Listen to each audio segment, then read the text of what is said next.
Jesus contou uma parábola e, em seguida, contou outra parábola, tentando falar mais aos seus ouvintes. Então, embora seja possível, ser apenas uma organização de Lucas, eu já expliquei aos irmãos que o autor do Evangelho, os autores do Evangelho, Mateus, Marcos, Lucas e João, eles ordenam ou reordenam os eventos a fim de organizar uma narrativa, a fim de organizar uma orientação aos seus leitores. Cada evangelho tem um objetivo na sua organização. Mateus tenta falar com um público, Lucas fala com outro público, João fala com outro público, Marcos também buscar uma outra fatia do público que está recebendo esta mensagem, que está recebendo a mensagem. Contudo, nós podemos chegar a uma conclusão, ao longo da mensagem nós vamos ver isso, nós vamos entender que, de fato, essas duas parábolas muito provavelmente foram contadas ou em sequência, ou foram contadas dentro de um único contexto, de um mesmo contexto. Então, de qualquer forma, tendo de fato sido contadas seguidamente ou não, de alguma forma elas estão ligadas, uma parábola está ligada à outra, seja pela intenção do autor, ou seja pela intenção do próprio Jesus Cristo, e, em certo sentido, elas precisam estar ligadas com todo o contexto em que a primeira parábola foi contada. Eu expliquei aos irmãos na semana passada, especialmente no fim da mensagem, que esta parábola da viúva insistente, ou do juiz iníquo, ela é contada logo na sequência em que Jesus fez um grande sermão escatológico, falando da sua volta, falando dos eventos ou daquilo que aconteceria precedendo a sua volta. E aí, tanto que ele finaliza aquela parábola da viúva insistente com a seguinte frase: quando o Filho do Homem voltar, achará homens de fé. E nós entendemos na semana passada que o que se espera de nós é uma vida de oração constante, sem titubear, sem tropeçar, e só ora constantemente, só ora sem titubear aquele que tem fé, aquele que acredita que está sendo ouvido por alguém, aquele que tem plena convicção de que não está falando às paredes, mas está falando a alguém que o está ouvindo. Então, Jesus agora passa a falar novamente sobre um tema semelhante ao tema anterior. O tema da oração volta à parábola, volta ao centro das atenções, Então, para ambas as parábolas, Lucas vai também facilitar a nossa vida. Ele já dá a intenção de Jesus, ele já nos explica para que Jesus contou aquelas parábolas. Para a parábola da viúva, Lucas nos diz que Jesus também lhes contou uma parábola sobre o dever de orar sempre e nunca desanimar. Para a parábola do fariseu e do publicano, que é essa que nós vamos meditar nessa noite, Lucas nos diz, contou também esta parábola a alguns que confiavam em si mesmos, achando-se justos e desprezavam os outros. Então, de cara, nós podemos perceber que há pelo menos 2 pontos em comum entre as parábolas. As duas falam sobre oração e as duas falam da relação daquele que ora em face daquele a quem se está orando. As duas falam de oração e as duas falam da relação daquele que ora em face daquele a quem se está orando. E esse último ponto é importante, pois, no fundo, o grande objetivo de Jesus com suas parábolas é nos ensinar sobre o reino, sobre o rei, sobre o rei do reino e sobre os cidadãos do reino. Então, nós vamos ver agora o que esta parábola do publicano e do fariseu pode nos ensinar sobre o reino dos céus, ou pode nos ensinar sobre aquilo que, de fato, Deus espera dos cidadãos do reino. Então, como eu já fiz nas outras parábolas anteriores, para que nós entendamos melhor o que Jesus está contando, lembrando que é uma parábola, Uma parábola é uma alegoria, é uma história alegórica contada com elementos da cultura local, com elementos do dia a dia, um elemento em que os ouvintes originais entenderiam com muita rapidez, com muita velocidade. Por isso, para nós entendermos as parábolas de Jesus, a gente precisa entender o contexto dessas parábolas, onde é que elas foram contadas, como foram contadas e quem são os personagens que Jesus introduz em cada uma de suas parábolas, em cada uma dessas histórias, a fim de compreendermos adequadamente por que é que Jesus escolhe um personagem e não outro personagem, ou ele inclui 2 personagens dentro de um evento aqui, a fim de fazer algum tipo de analogia aos seus ouvintes. Então, a parábola nos começa dizendo o seguinte: dois homens subiram ao templo para orar, um fariseu e outro publicano. Está lá no verso 10. Orar no templo é um ato comum para todo homem judeu. Tá? Os judeus, em geral, iam ao templo diariamente, várias vezes ao dia, especialmente quem mora em Jerusalém, obviamente quem mora em Jerusalém. Aqueles que não moram em Jerusalém paravam em um determinado momento do dia para orar em direção a Jerusalém. Você vai lembrar lá do exemplo de Daniel, né? Daniel, quando está no cativeiro, por 3 vezes ao dia, ele ora em direção a Jerusalém, se ajoelha e ora em direção a Jerusalém. Então, é do costume judeu orar diversas vezes ao dia, e no templo havia alguns momentos específicos de oração. Você vai lembrar também que diversas vezes você vai ver no texto bíblico falar sobre a hora nona, a hora sexta, a hora terceira, a hora primeira, né? Especialmente o horário do mundo antigo é medido diferente, não é medido em 24 horas como no mundo moderno. Isso são convenções mais modernas, né? Mas havia uma contagem das horas a partir do raiar do sol. Por isso você faz essa divisão de 3 em 3 horas, né? Então a hora terceira vai ser algo ali por volta das 9 da manhã. Você vai ter depois ali a hora sexta, que vai ser algo por volta do meio-dia, a hora nona, que é algo por volta das 3 horas da tarde, que é quando o texto do Evangelho nos diz que Jesus entrega os seus últimos momentos de vida, né? Que aquele é o momento em que ele desfalece, né? Aí o texto vai dizer que na hora terceira o céu se fechou, né? E aí dá uma noção maior para a gente do evento cósmico que acontece, né? Afinal de contas, é muito difícil que às 3 horas da tarde o céu se feche, fique escuro e as trevas tomem conta de toda uma região, né? Então, só para que você entenda aqui, tá? Então, ir ao templo orar é algo comum para os judeus, é algo comum para os homens judeus. Todos iam, pelo menos 1, 2 vezes ao dia, pelo menos 2 vezes ao dia. Normalmente ali por volta das 9 da manhã e depois outra vez às 3 horas da tarde, às 15 horas da tarde.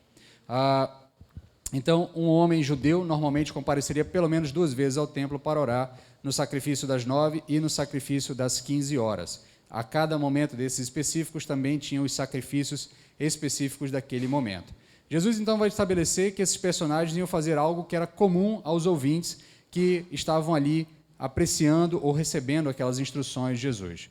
Em seguida, depois de dizer que eles estavam fazendo algo comum, algo que era do conhecimento de todos, ele nos dá 2 informações que são primordiais para entendermos e que os seus ouvintes, ao ouvirem, rapidamente fizeram algumas associações. Primeiro, ele diz que um desses homens era fariseu e o outro publicano. Essas 2 informações já traçavam um perfil para cada um desses personagens e o público-alvo já tinha na sua mente, rapidamente, quem eram esses 2 personagens e tinham expectativas sobre esses 2 personagens. Então, ao saberem que um era fariseu, a plateia logo vai associar ele com algo que talvez nós, modernamente, não associemos, porque para nós, no mundo moderno, a expressão fariseu acabou ganhando uma conotação pejorativa, uma conotação de hipocrisia, de falsidade, especialmente por conta dos evangelhos e por conta dos muitos embates que Jesus vai ter com esses fariseus e a denúncia que tanto Jesus como João Batista vão fazer do mau comportamento dos fariseus. Contudo, o ouvinte original não tem essa percepção. O ouvinte original, ao ouvir que um fariseu está indo ao templo, na sua mente, ele logo imagina o indivíduo do mais alto padrão moral, alguém que ele pessoalmente teria como um modelo a ser seguido, alguém que ele deveria se espelhar, alguém que ele deveria ouvir ou pelo menos imitar o seu comportamento. Lembre-se aí das passagens em que o apóstolo Paulo vai falar da sua relação com o farisaísmo. O apóstolo Paulo foi um fariseu e ele deixa claro, quando ele está ali defendendo o seu apostolado, ele diz, olha, eu sou zeloso, não tão zeloso, sou fariseu que aprendeu aos pés de Gamaliel, sou da tribo de Benjamim, sou de uma geração de pessoas devotas, então eu estou ligado diretamente com o cuidado da lei, com o cuidado daquilo que o Senhor tem a nós, deixou para nós como legado, como orientação. Então, para os ouvintes originais, um fariseu era alguém a quem eles colocavam na mais alta estima, alguém a ser seguido. Tá? E de forma breve aqui eu quero explicar para os irmãos quem são os fariseus. Eu já dei pinceladas em outros momentos, mas eu acho importante nós firmarmos um bom entendimento sobre isso, para que a gente não tome percepções antecipadas, a fim de que a gente não tire conclusões antecipadas e que a gente de fato entenda o que é que Jesus está falando e como é que isso contrasta na mente e nos ouvidos dos seus ouvintes originais. Então, os fariseus são uma facção que surge dentro do judaísmo durante o período intertestamentário. Você talvez não conheça, mas se você já participou de alguma escola bíblica, você já percebeu que a Bíblia tem 2 testamentos, né? Você tem o Velho Testamento, que vai até o livro de Malaquias, e depois você tem o Novo Testamento, que começa ali no livro de Mateus e segue em diante até o livro de Apocalipse.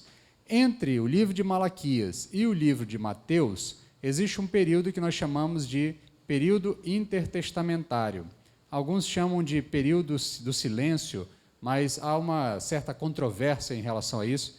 Semana passada, eu até estive no concílio do irmão Fred, né, que está sendo encaminhado à ordenação pastoral, e uma pergunta que foi feita a ele, né, o concílio pastoral é uma espécie de sabatina que os pastores, a ordem dos pastores faz a um candidato, a fim de saber se ele tem firmeza doutrinária, se ele tem conhecimento bíblico. E uma das perguntas que foi feita para ele foi o que é o período interbíblico, né? E a pergunta clássica, nesses concílios, normalmente a gente responde o que o concílio espera ouvir, né? Não é ambiente para você iniciar um debate teológico, né? Ou discutir algum tema mais aprofundadamente. Mas a resposta dele é a resposta clássica que todo manual de orientação dá, que é o período do silêncio de Deus, né? Foi assim que parte da resposta dele envolvia dizer que foi o período do silêncio de Deus. Embora isso tenha muita controvérsia, porque no período interbíblico a fé continuou sendo desenvolvida, a fé continuou sendo proclamada, Deus continuou falando com o seu povo por intermédio daquilo que já havia sido revelado, mas é certo que não houve revelação escriturística nesse tempo. Não houve nenhuma produção de um livro ou de algum escrito que tenha sido recebido pela igreja ou pelos judeus como revelação divina. Então, nesse sentido, didaticamente, a gente pode até dizer que, de fato, houve um período de silêncio do Senhor sobre revelação. Mas o fato é que esse período compreende um período da história humana, que é o período em que os macedônicos, aí, o Alexandre o Grande e todo o seu império, dominam toda a Europa e dominam também o norte da África e dominam ali a região oriental até a Índia. Eles chegam com os seus domínios. E essa região está dominada pela região onde a Palestina, onde a Judéia se encontra, Israel se encontra, estava dominada pelos judeus, e o processo de domínio dos macedônicos, do Império Grego, né, ele é um sistema de dominação cultural. Basicamente, se você for se deparar com os escritos históricos, o método de domínio dos macedônicos não era um método de forçação de religião, não era um método de imposição de ritos religiosos, mas era um método de imposição da cultura helênica. O jeito helênico de pensar, o jeito filosófico helênico de pensar, o modo de se comportar, a língua era introduzida, né, o grego, e com isso toda a filosofia por trás da língua, nos pensamentos. E esse processo a gente chama de período de helenização do mundo. Boa parte do mundo passa a falar grego, é por isso que você vai ter o Novo Testamento escrito em grego, né, e não em latim, que era a língua oficial do Império Romano, que também falavam grego de maneira usual, né, porque são herdeiros de todo esse processo, mas nesse momento você tem esse processo de helenização. E parte do processo de helenização passa por introdução de conceitos filosóficos. E nesse processo de introdução de conceitos filosóficos, aquela relação do judeu com a lei, uma relação mais objetiva, uma relação mais literal com o texto, passa a ser indagada, passa a ser questionada por um modo helênico de pensar. E nesse processo você tem um esvaziamento do comportamento judeu em face às ordenanças da lei do Senhor, em face àquilo que de fato se havia determinado na lei do Senhor. Então começa a se esvaziar, começa a se questionar, será que precisa ser assim mesmo? Será que é tão rígido assim? Será que a gente não tem um meio termo? Será que não dá para pensar de uma outra forma, já que agora a gente tem um mundo novo aberto a nós por toda a introdução helênica, por toda a cultura helênica que traz a nós, e nesse processo os judeus começam a se afastar da lei do Senhor, começam a se afastar de uma obediência mais estrita da lei. Aí surge esse grupo, os fariseus. Esse grupo que, basicamente, se você traduzir ao pé da letra, né, fariseu significa os distintos, né, ou os destacados, ou aqueles que se destacam no meio dos outros. E por que eles destacavam? Porque eles entendiam que a obediência da lei devia ser estrita, devia ser basicamente ao pé da letra. E eles eram tão zelosos com o cumprimento da lei que eles criavam outras regras para proteger o cumprimento da lei. Daí vem, inclusive, você vai ver na parábola, que o fariseu diz uma coisa, ele diz, olha, eu jejuo 2 vezes por dia, ou por semana, perdão, eu jejuo 2 vezes por semana. A lei mandava o judeu jejuar 1 vez ao ano. 1 vez ao ano era a ordem da lei. Mas aquele homem era tão zeloso que ele jejuava 2 vezes por semana, a fim de não correr o risco de não passar nem sequer longe de não cumprir a lei do Senhor. Ele diz também que ele dá o dízimo de tudo quanto ele recebe, de tudo quanto ele tem. A lei determinava do que é que você tinha que dar o dízimo. Você tinha que dar o dízimo de alguns elementos específicos. Você não precisava dar o dízimo de todas as coisas. Existia na lei a determinação do que é que você deveria entregar o dízimo ao Senhor. Aquele homem diz, olha, eu entrego o dízimo de tudo quanto eu tenho, de tudo quanto eu recebo. Isso é exatamente para demonstrar que ele leva muito a sério a lei do Senhor.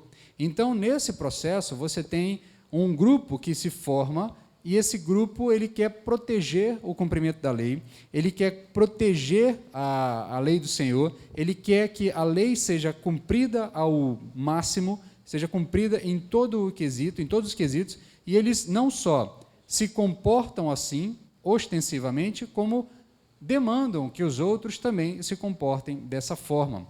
Então, nesse sentido, você tem uma série de coisas que, dos fariseus, a priori, não há nada de errado. Na verdade, há até algo a ser apreciado, algo a ser até mesmo considerado. Nós sabemos que, isso vai ficar claro não só na parábola, mas em outros momentos, que em um determinado momento esse comportamento passou a ser um comportamento apenas externo e não mais um comportamento interno, algo que refletia algo interno, mas o processo nasce com uma intenção positiva de proteger a lei.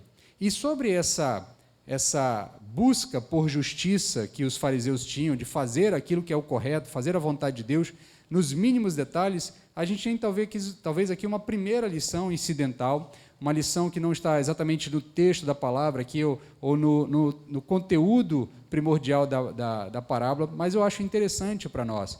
E eu queria chamar a sua atenção porque em Mateus capítulo 5, verso 20, Jesus nos diz o seguinte, pois eu vos digo que, se a vossa justiça não superar a dos escribas e fariseus, de modo nenhum entrareis no reino do céu. Então, de uma forma bem resumida, o que Jesus está dizendo é que os cidadãos do reino, se eles não tiverem como o padrão mínimo de comportamento aquilo que os fariseus faziam, eles não devem esperar entrar no reino dos céus. Então, é interessante porque, de uma forma resumida, o que Jesus está dizendo é que o cidadão do reino, exatamente porque lida com a graça do Senhor do reino, não pode ter um padrão de conduta ética, moral, piedosa e de generosidade menor do que os fariseus, que não compreendiam a graça do Senhor. É interessante porque Jesus usa os fariseus até mesmo como uma régua de corte. Esses homens se esmeram por tentar mostrar uma piedade extrema, sem ter conhecimento da graça. Vocês que têm conhecimento da graça, muitas vezes querem ter um comportamento menor do que o deles. Por isso Jesus diz, olha, se vocês não excederem a justiça dos fariseus, não esperem que vocês entrem no reino dos céus, porque vocês têm consciência de algo muito superior que foi feito a vocês. Isso deveria gerar a vocês um desejo de fazer muito mais. Então, se o fariseu jejua 2 vezes por semana, porque ele tem um zelo pela lei, você que reconhece a graça do Senhor, você deveria ter um zelo pela lei do Senhor, pela vontade de Deus, maior do que esse zelo que o fariseu tinha. Então, isso é interessante a gente olhar quando a gente percebe essa preocupação dos fariseus. E é interessante porque, muitas vezes, a gente acha que a graça é uma desculpa para fazer menos, mas, na verdade, ela é uma condicionante para nós fazermos muito mais do que os falsos piedosos faziam. A graça não é uma desculpa para fazermos menos. A graça, na verdade, ela é uma condicionante para nós fazermos muito mais do que os falsos piedosos conseguiam fazer. Então, nesse sentido, quem tem ouvidos, ouça, né? Ouça o que a palavra de Deus tem a nós. Nós que somos aqueles que vivemos sob a graça, pela orientação da graça e no período da graça, nós temos que fazer muito mais do que os falsos piedosos faziam, porque nós temos a verdadeira razão para fazermos todas as coisas. Mas, fechando essa mensagem incidental aqui, ou essa lição incidental, nós precisamos entender que essa é a imagem que os ouvintes tinham na sua mente quando ouviram Jesus dizer: 2 homens subiam ao templo, um era fariseu. É esse homem que tem uma conduta ilibada, uma conduta extremamente positiva em certo sentido e uma conduta, inclusive, a ser imitada. Essa é a imagem que eles têm na mente. Já o outro personagem ele vai estar no extremo oposto da concepção da plateia ouvinte. Os publicanos, também de forma resumida, não vou aqui me alongar muito, os publicanos eles eram basicamente cobradores de impostos, né? Isso por si só já é algo que ninguém vai ter muito prazer, né? Ninguém tem muita alegria em relação a cobradores de impostos, né? Não é à toa que é uma coisa que eu até achei engraçado no começo da minha vida como estudante e também na vida como profissional trabalhando. Eu trabalhei um período numa companhia aérea e a gente trabalhava com atendimento das pessoas embarcando, né? Aí um dia embarcou um auditor fiscal da Receita Federal. E ele despachou uma arma, né? E aí eu virei assim, depois de fazer todo o procedimento, aí eu fiquei indignado, falei, mas por que um auditor fiscal precisa de arma? Mas para que isso, né? Aí alguém virou para mim assim, quem é que gosta de cobrador de imposto, cara? Entendeu? Quem é que tu acha que esse cara chega em algum lugar e é bem recebido? Não, entendeu? Ele com certeza recebe algum tipo de ameaça. Então, nesse sentido, a lei brasileira permite que auditores fiscais portem arma, né? Não a arma como um policial, mas tenham uma arma para proteção pessoal. Mas, nesse sentido, a gente percebe que a profissão, a tarefa de cobrar impostos é algo que é rejeitado, é execrado desde tempos passados, né? Mas aqui, no caso, tem um agravante maior. Tá? Por quê? Porque, embora esses publicanos, propriamente dito, fossem cidadãos romanos, eu vou tentar explicar mais ou menos como é que era o processo. Funcionava algo semelhante como o nosso processo de licitação. Tá? O Império Romano licitava uma região, abria uma concorrência, aqueles que tinham interesse em explorar a cobrança de impostos naquela região adiantavam para o Estado romano ao quanto de impostos eles iam arrecadar ali. Tipo, o Estado romano soltava um edital lá, disputa para a cobrança de impostos na região da Judéia, valor, tantos 1000 denários, tá? Eu não sei exatamente o valor, mas vamos lá, tantos 1000 denários lá. Então, vai lá, o indivíduo quer cobrar impostos lá, ele paga esses 1000 denários ao Estado romano. O Estado romano se dá por satisfeito e diz, agora você vai lá e cobra os impostos e tira o seu ressarcimento do valor que você me adiantou. É óbvio que você vai tirar o seu lucro também da cobrança do imposto. O indivíduo não está fazendo por amor à nação, ele está fazendo por lucro, por dinheiro. Então, o que ele vai? Ele vai e sobretaxa o imposto que ele já passou ao Estado. Contudo, esse cidadão romano não vai sair de Roma e vai até a Judéia cobrar impostos. Ele vai sublocar o processo, ele vai contratar alguém lá na Judéia. Ele vai contratar um indivíduo da região e vai dizer a esse indivíduo, olha, você precisa me cobrar tanto e o seu salário sairá daquilo que você conseguir cobrar a mais. Então, esse indivíduo, por sua vez, vai sobretaxar mais uma vez esse processo. Então, o indivíduo da ponta ele vai pagar imposto com pelo menos 2 sobretaxas nessa história aí, vai pagar muito mais do que deveria pagar, e por isso que os publicanos e os cobradores de impostos eram tão rejeitados pelo povo, porque, em certo sentido, eles estavam não só extorquindo seus irmãos, né, roubando seus irmãos, seus patrícios, e estavam também municiando o império, dando dinheiro para o Império Romano, que estava dominando eles naquela região. Então, nesse processo, que era bastante pernicioso, tá, esse homem que acabava sendo o da ponta lá, que na verdade é o cobrador de imposto, ele não é o publicano propriamente dito, né? Há aqui um probleminha de tradução nas nossas Bíblias, né? A palavra aqui apropriada seria cobrador de imposto, tá? E não necessariamente publicano. Publicano é o cidadão romano que está lá em Roma, é o dono, é o que ganhou a licitação, tá? Mas, de uma maneira geral, se convencionou chamar de fariseus, ou melhor, publicanos e cobradores de impostos, como se fosse uma espécie de sinônimos dentro do texto bíblico, tá? Então, esse cidadão, ele é extremamente odiado pelo povo. Ele é extremamente odiado pelo povo. Por quê? Porque ele não só cobra impostos altíssimos, mas ele também alimenta a máquina imperial que domina aquela região e que está tratando aquele povo a ferro, tratando aquele povo com domínio, tratando aquele povo com ameaça, tirando a liberdade deles. E o povo judeu tem um problema sério, histórico. Isso, na verdade, todos os povos que são dominados, mas os judeus têm uma coisa muito forte com isso, porque eles têm a experiência passada do período de domínio, do período de escravidão. Eles são um povo que se forma da libertação de um estado de escravidão. Então, toda essa ideia de ser um povo dominado por algo estrangeiro é sempre algo muito incômodo para o judeu.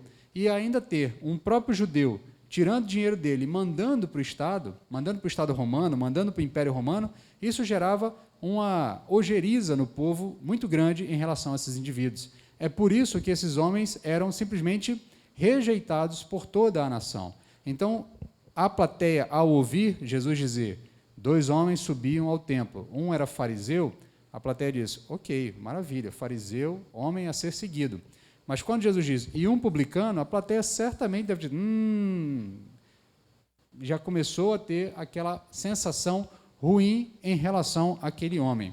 E aí o interessante é o decorrer da mensagem, o decorrer da parábola, é que Jesus vai apresentar nuances sobre o comportamento desses 2 indivíduos, que são ali que está o centro da mensagem, ali que está o centro da parábola, e é de lá que nós vamos tirar as nossas lições. Jesus, então, prossegue, depois de apresentar os 2 personagens, ele prossegue dizendo no verso 11, o fariseu, de pé, orava consigo mesmo, ó Deus, graças te dou, porque não sou como os outros homens, ladrões, injustos, adúlteros, nem mesmo como este publicano. Como eu já disse antes, para nós a palavra fariseu já está contaminada com uma conotação pejorativa. E nós, ao lermos essa oração, nós certamente, do ponto de vista ocidental e moderno, nós já olhamos para ele assim, se acha, né? Ele está achando que ele é quem, né?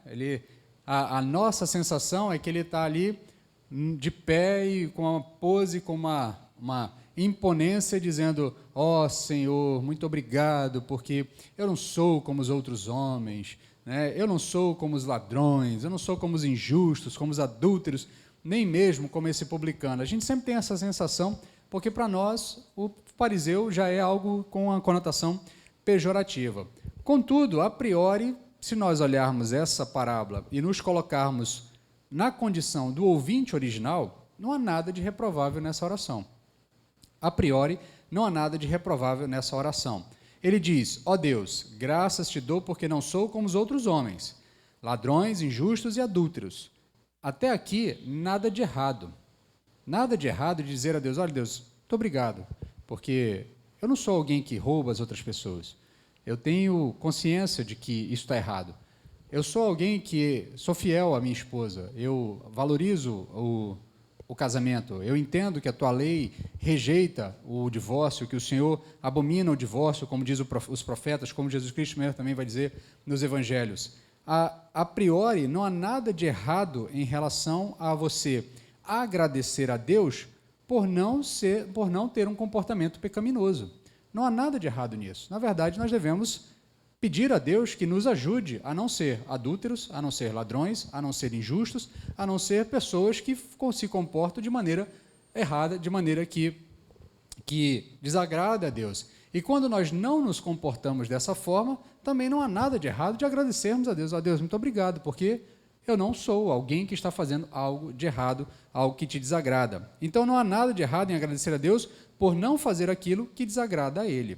A segunda parte da oração do fariseu, a priori, também não contém nenhum erro. Afinal, ele reconhece diante de Deus que aquilo que ele tem feito, aquilo tem feito, ou melhor, ele reconhece diante de Deus aquilo que ele tem feito para agradar a Deus. A segunda parte é quando ele diz que ele jejua 2 vezes por semana, que ele dá dízimo de tudo quanto ele tem, tá? E ele vai seguindo ali. Então, em tese, não há nada de errado em sua oração, na sua oração, ele dizer a Deus: olha, Deus, eu tenho me esforçado, eu tenho jejuado 2 vezes por semana, porque eu entendo que o jejum tem me aproximado de Ti, tem mortificado a minha carne, tem me trazido uma consciência maior na minha relação contigo. Eu também tenho dado dízimo de todas as coisas, porque eu entendo que a bênção vem do Senhor, então eu retorno tudo aquilo que eu tenho. Então, em certo sentido, não há muito erro no comportamento desse homem. Mas onde é que está o erro dele? Então, onde é que está o problema da oração do fariseu? Onde é que está o erro da sua oração? O problema dele está no finalzinho ali da primeira parte, onde ele se compara com o publicano. É ali que ele denuncia o esvaziamento da sua oração, é ali que ele denuncia a hipocrisia da sua oração. O primeiro problema do fariseu é o que ele não disse. Ele não conta nada sobre seus pecados, ele só leva em conta a sua poupança de méritos. Pior, ele compara-se com um pecador, achando que Deus o escutava e não escutaria o pecador. É ali que está o grande problema da oração do fariseu. É olhar para Deus e dizer assim: bem, Deus, eu sei que o Senhor está me ouvindo porque eu fiz todas essas coisas. Eu sei que o Senhor vai me responder e vai me abençoar porque eu fiz muitas coisas e eu me comporto da forma como o Senhor determinou. Então, o que o fariseu imaginava é que ele tinha uma espécie de banco de méritos diante de Deus. E a partir desse banco de méritos, ele teria direitos diante do Senhor. E Deus teria obrigações para com ele. Então, nesse sentido, ele é capaz agora de olhar para o publicano e dizer assim: esse publicano não merece ser ouvido pelo Senhor. Eu mereço ser ouvido pelo Senhor. Esse publicano é alguém que o Senhor nem sequer vai ouvir, mas a mim, com certeza, o Senhor vai ouvir, porque, afinal de contas, eu não sou adúltero, eu não sou ladrão, eu não sou injusto, eu dou o dízimo de tudo quanto eu recebo, eu jejuo 2 vezes por semana, eu venho orar várias vezes ao dia no templo, eu compareço em todos os sacrifícios, eu cumpro toda a tabela daquilo que se espera de alguém que de fato é piedoso. Então o Senhor vai me ouvir, o Senhor vai me abençoar, o Senhor tem praticamente obrigação em me abençoar. Jesus diz que o fariseu não estava orando a ele. Preste atenção, quando Jesus fala do fariseu, ele diz assim, que ele orava a si mesmo. Ele dizia a si mesmo: ó Deus. E ali, obviamente, que tem uma conotação não só do fato dele não estar orando em público, porque não era o comum, não era comum as pessoas orarem em voz alta no templo, as pessoas oravam em silêncio, oravam falando consigo mesmo, mas a conotação também há aqui de se entender que Jesus está dizendo: olha, esse homem, ele não está falando com Deus, ele está falando com ele mesmo. No fim das contas, ele está fazendo uma autoanálise e olhando para si mesmo e dizendo: nossa, como eu sou bom, nossa, como eu sou justo, como eu sou merecedor das bênçãos de Deus, como Deus tem que olhar para mim e dizer assim: nossa, esse é meu servo, esse homem é bom, ele jejua 2 vezes por semana, eu pedi só uma, ele faz 2 por semana. Eu peço que ele dê o dízimo só da primeira colheita, só daqueles elementos, mas não, ele dá de todas as coisas. Ele deveria vir ao templo pelo menos 1 vez por ano, mas ele vem 6 vezes por dia. Em todas as orações do dia ele está aqui no templo. O judeu deveria ir ao templo pelo menos 1 vez ao ano. 1 vez por ano ele deveria ir a Jerusalém para uma das celebrações, especialmente a da Páscoa. Tá? Então, esse homem, ao invés de ir ao templo pelo menos 1 vez ao ano, ele ia várias vezes ao dia. Então, Jesus diz que esse homem orava a si mesmo. Esse é o tipo de oração hipócrita. É isso que denuncia a hipocrisia da oração desse fariseu.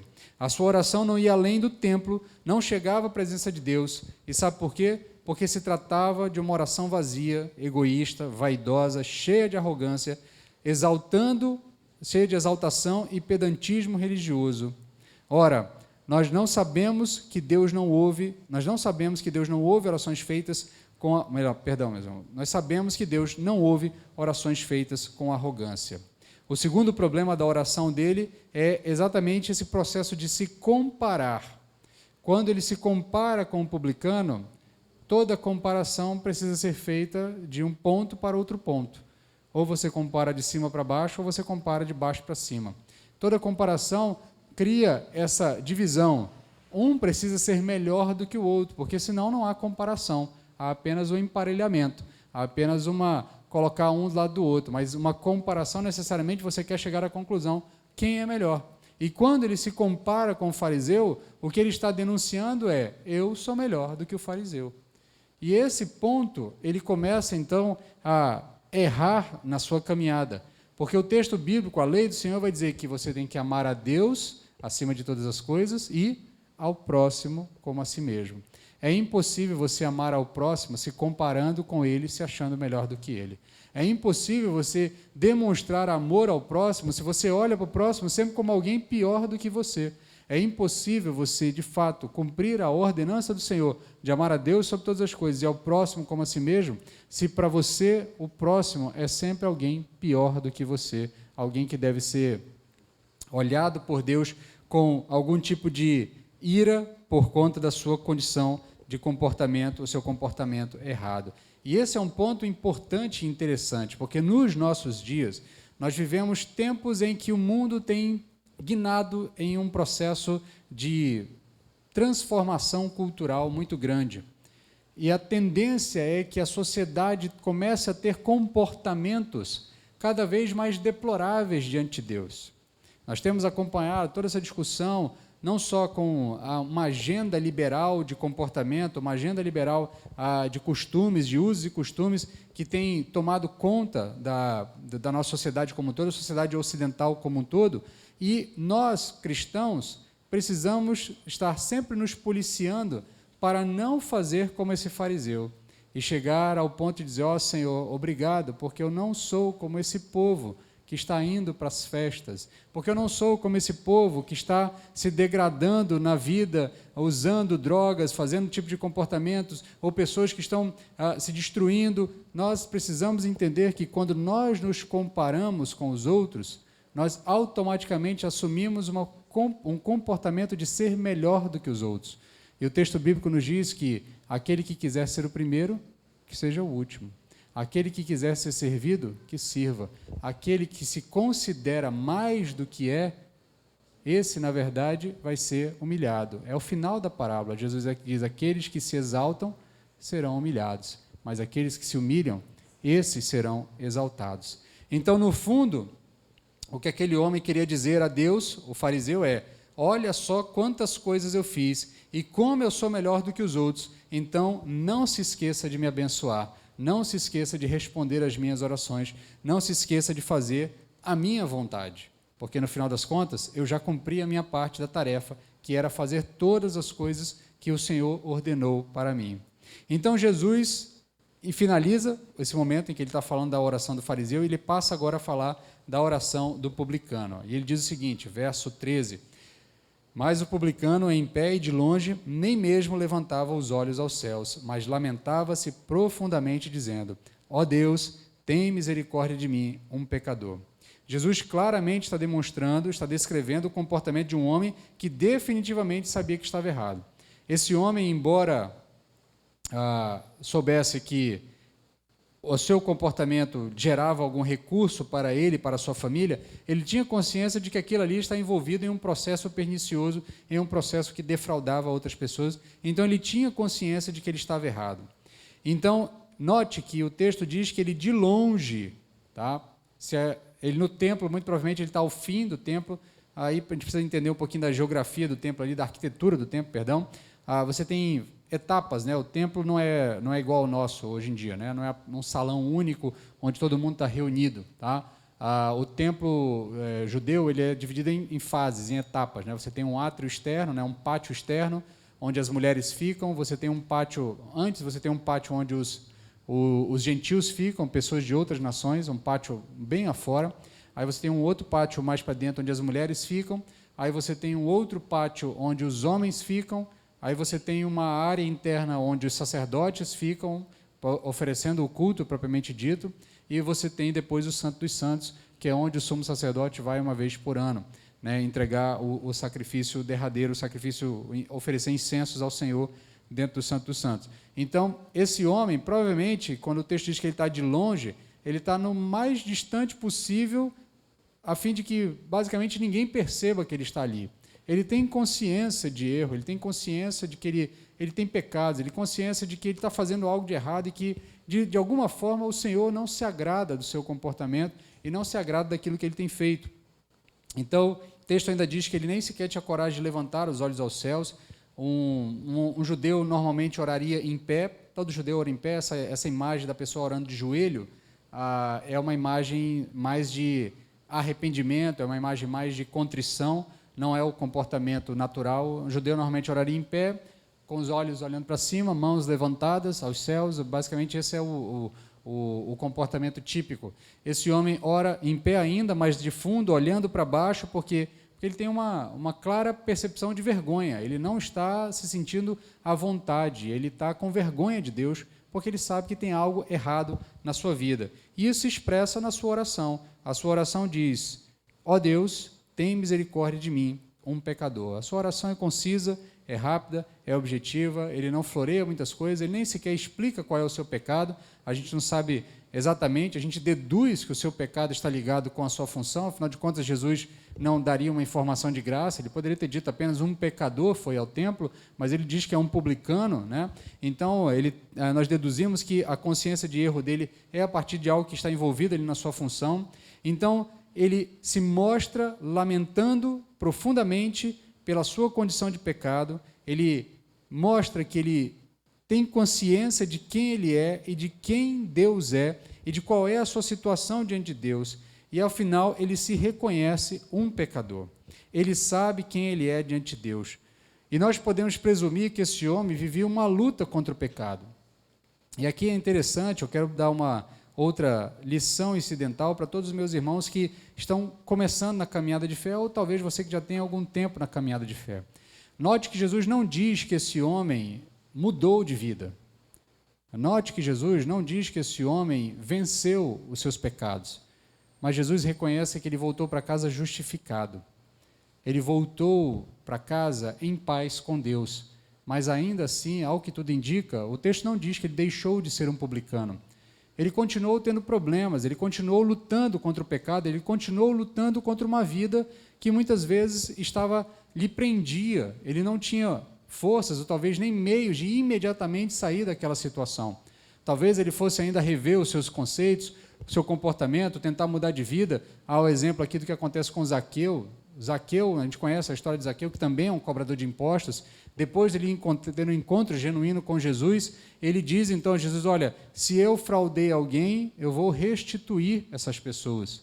Eu vou devolver em dobro aquilo que eu fraudei, aquilo que eu, porventura, tenha fraudado de alguém. Então, a gente percebe que essa mudança de comportamento, ela não é do dia para a noite, ela é um processo. E Cristo reconhece isso, mas a justificação é um ato imediato. A justificação dos pecados é um ato imediato, é um ato que Deus reconhece de imediato. Jesus disse que aquele homem voltou para casa justificado, ainda que ele continuasse lutando com o pecado, mas ele volta para casa em paz com Deus. E por que ele volta para casa em paz com Deus? Porque ele se arrepende, porque ele reconhece quem ele é diante de Deus, ele reconhece o seu estado de pecado, ele reconhece que é um pecador. Agora, ele reconhece que ele é um pecador e que ele vai buscar comportamento, buscar mudar o seu comportamento, buscar mudar aquilo que estava certamente levando a uma derrocada espiritual. Jesus já havia dito aos seus discípulos em outro momento, em Lucas capítulo 13, verso 3, ele diz o seguinte: olha, eu vos digo que não, antes, se não vos arrependerdes, todos vós perecereis. O arrependimento é o único caminho para a justificação. O apóstolo Pedro, em Atos dos Apóstolos, capítulo 3, verso 19, vai dizer: arrependei-vos, pois, e convertei-vos, para que os vossos pecados sejam apagados. Só um coração arrependido pode, de fato, invocar o nome do Senhor e encontrar salvação. Romanos, capítulo 10, verso 13, porque todo aquele que invoca o nome do Senhor será salvo. O caminho para a justificação passa necessariamente pelo arrependimento e confissão de pecados. Então, por que o publicano volta para casa justificado? Por que ele volta para casa, mesmo que esteja lutando com o pecado, ele volta para casa justificado? Porque simplesmente ele reconheceu quem ele era diante de Deus. Ele reconheceu que era um pecador. E embora ele ainda lutasse contra o pecado, provavelmente vai lutar contra a ganância.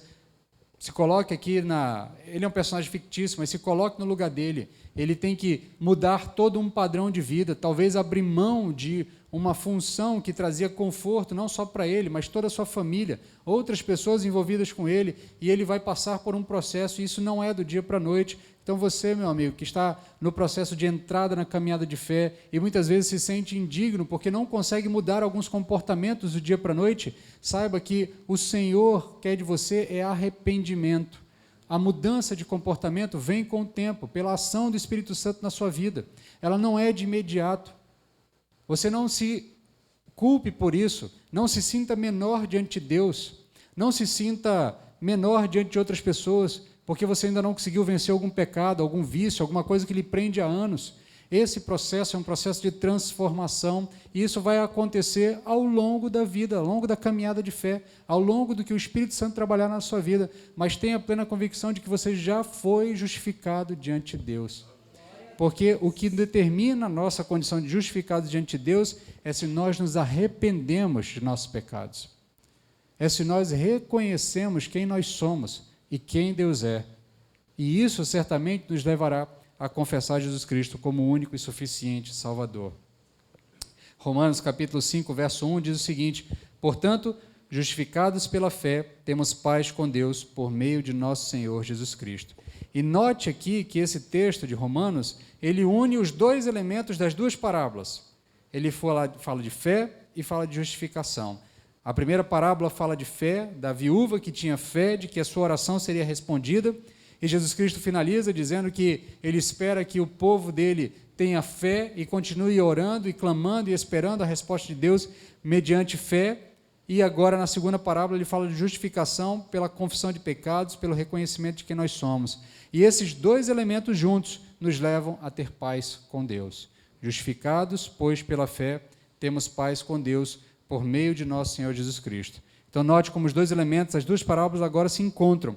Apenas alguém que tem fé pode crer que, mesmo sendo um pecador, que luta todos os dias, encontrará diante de Deus misericórdia pelo simples fato de reconhecer quem é e confiar na obra de um Redentor. Arrependimento e fé são os meios para chegar à salvação. Deixe-me finalizar com algumas aplicações aqui.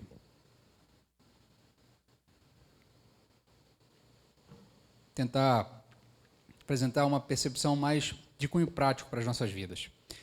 Romanos capítulo 12, verso 3, nos diz o seguinte: porque pela graça me foi dada, digo que cada um de vós não pense de si mesmo mais do que convém, mas pense de si com equilíbrio, conforme a medida da fé que Deus repartiu a cada um. Os dois personagens dessa parábola vivem em extremos opostos. Um é extremamente pedante, acha que é a melhor coisa do mundo, e o outro está num extremo do arrependimento, no extremo do comportamento que desagrada a Deus, num lado oposto. Mas a grande maioria de nós não vive nesses dois extremos. Você provavelmente não tem um comportamento farisaico, tampouco vive em uma vida de comportamento de pecado, como esse publicano, a ponto de viver em constante percepção de que você é alguém que está sempre fazendo algo que desagrada a Deus. Na nossa caminhada de fé, a grande maioria de nós está ali num ponto cinzento entre esses dois extremos. Nós temos momentos em que nós nos comportamos mais como fariseus, fazendo coisas mais pro forma, e temos momentos em que nós temos mais concepção e conhecimento de pecado, reconhecimento de pecado. Então, nesse sentido, nós precisamos ter esse bom senso de pensar de nós aquilo que de fato nós somos. Nós reconhecemos que somos pecadores. Contudo, nosso estado de reconhecimento de pecadores também não nos torna melhor do que ninguém. Nos torna apenas pessoas que reconhecem que somos pecadores. Não é porque você reconheceu que você sem Cristo não é nada, que você é melhor do que outros que ainda não tiveram essa percepção de vida. Não é porque você foi tocado por Cristo, foi tocado pelo Evangelho e foi transformado, que você se tornou alguém melhor do que as outras pessoas. O texto bíblico nos chama a um comportamento ponderado, moderado, um comportamento de consciência de quem nós somos e de quem Deus é. É isso que é esperado de nós.